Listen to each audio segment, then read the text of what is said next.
Hey there, welcome to day 1260 of What Shipped to Now. Sharon Horne-Ellstrom here, documenting my journey as I transition from the brick and mortar corporate world of business, decades, literally squeaking up close to 5 decades of that type of experience, and transition to the online world of business.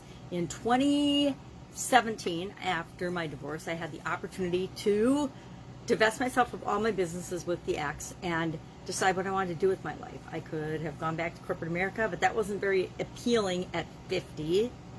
Or I could have started another business without my ex-husband, but that was something I'd been there, done that, and I wanted to look at and explore something I'd always been curious about, and that was the internet, the online world, the World Wide Web. I'd always dabbled a little bit on the side, but never really done much with it because I was too busy doing things offline, and I had not yet learned to appreciate the importance of, no matter what kind of business I was in or what kind of business you have or I had or have, it's important to have an online presence. It was, and you know, the internet, I think COVID-19, if it's given us anything, it has proven to us as business owners and individuals the importance of creating an online presence, either or on social media or with our own websites or funnels or however you choose to show up online.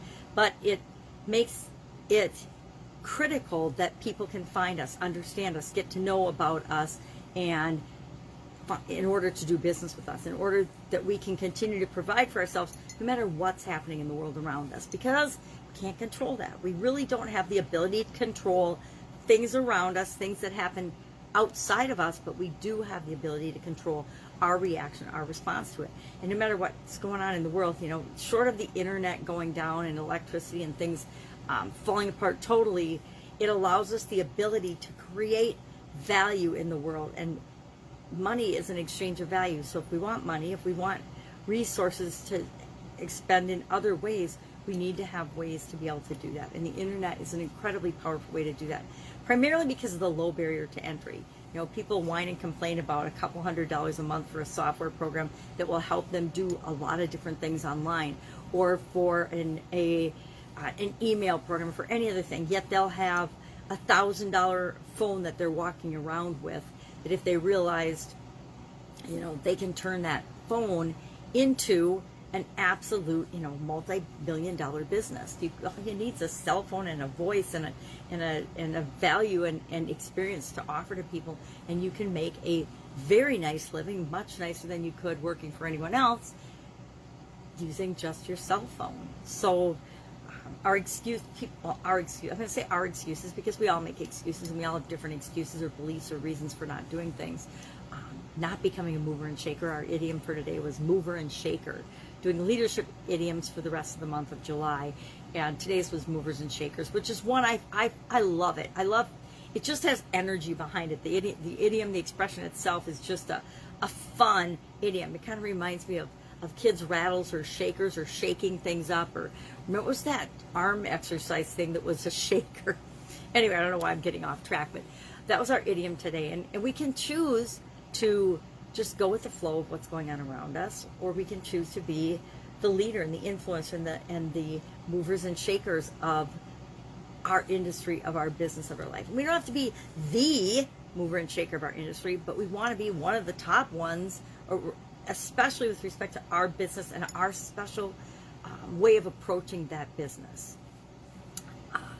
So I think that was I think it's a fun idiom. It's been around since the poet Arthur O'Shaughnessy wrote a poem called Ode in 1874. It was actually published first in 1873 in a magazine or something, or a newspaper, probably a newspaper back then. But it's a fun idiom that we can definitely tie to business. You know, if we don't want to be the movers and shakers of our industry, we want to at least identify and know who they are, so that we can learn from them, so we can be on the cutting edge of our business. We also want to pay attention to, and I actually like the term movers and shakers better than influencers. Today's, you know, buzzword is influencer. I want to be an influencer.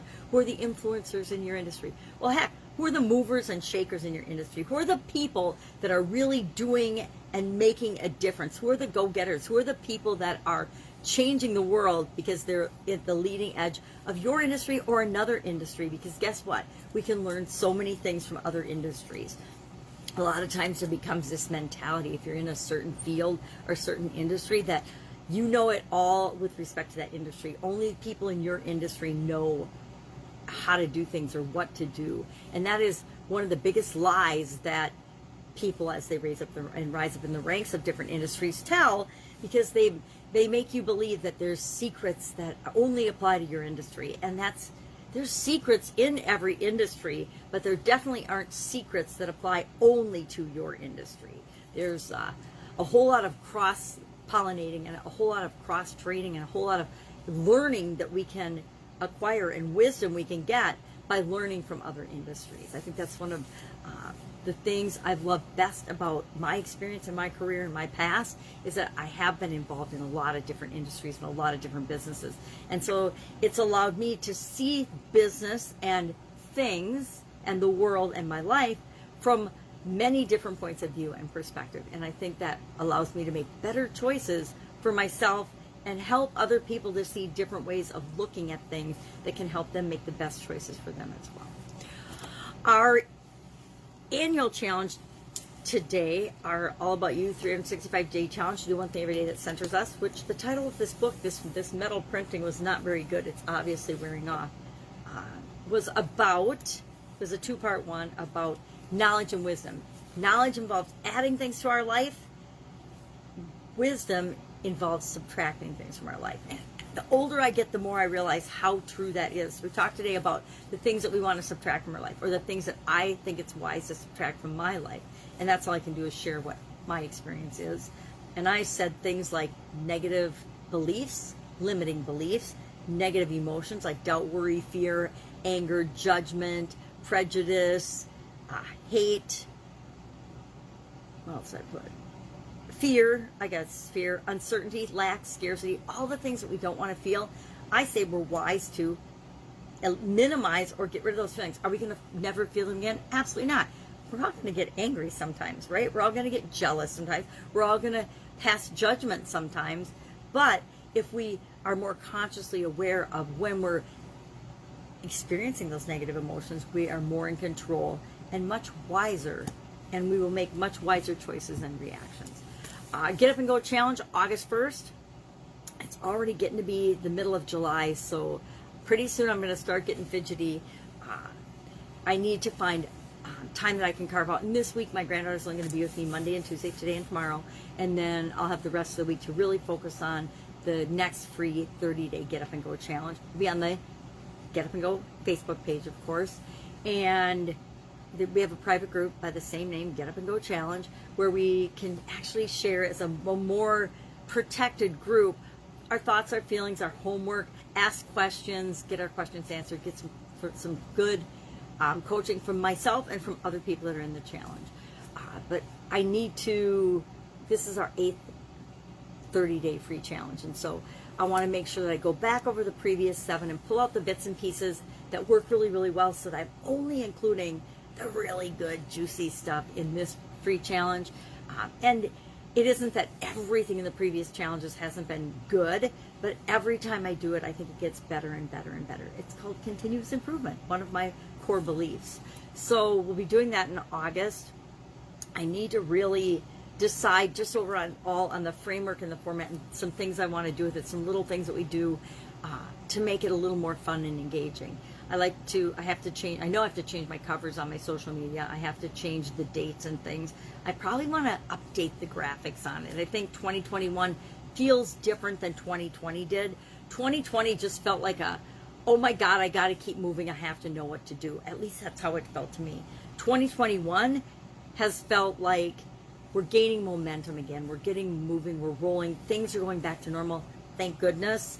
And people are a lot more confident and feeling better about life and health and one another than they were in 2020. 2020 was all about making people afraid and controlling them. 2021 is about us busting out, getting to know ourselves, and creating what it is that we want in our life. No matter what kind of goofy craziness is going on in the world, we have more control than we ever, that other people try to let us think we have a lot more control than other people lead us to believe. And I say we all need to take back that control, create the lives we want, and say no to the nonsense and the things that are just goofy, crazy, and that we don't believe in. All right, that's it. Have an awesome day. If I can help you in any way, ask in the comments below. I've got direct messaging turned on for this particular video, so you can just message me directly if you have a question or a thought or a feeling or an idea, or if you're stuck and you don't have anybody to ask. I might not know the answer.